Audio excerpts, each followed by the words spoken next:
és gent que conec del carrer, de les lluites al carrer, dels moviments socials, perquè ha mostrat la seva coherència i fermesa també quan han entrat als ajuntaments, i entén que caldria que gent amb aquest esperit, amb aquest concepte de la política com una eina al servei del poble i dels moviments, caldria que entrin al Parlament, perquè segur que no es tallaran ni un pèl en les denúncies de totes les injustícies, les desigualtats i, en definitiva, d'aquest model que hi ha actualment, i seran capaços de proposar alternatives radicals a la situació d'ara.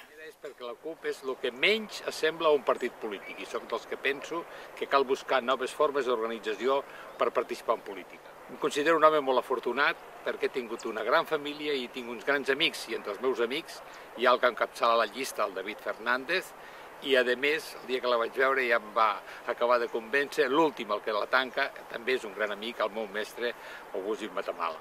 Davant la independència i davant la creació d'un nou estat, crec que hi hem de ser senyalant sobretot la nova transformació des dels aspectes socials i dels drets reconquerits fins ara, i això només la CUP crec que ho pot donar. Jo votaré CUP perquè el dia 13 de setembre del 2009 varen convocar una consulta popular sobre la independència de Catalunya a Arenys de Munt.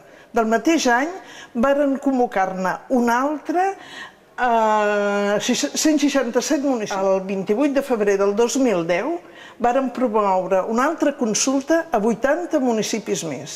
El 24 i el 25 d'abril varen fer el mateix a 211 municipis. També van fer aquesta consulta a Mataró, a Sabadell, a Puigcerdà, a Barcelona i anar-hi anant.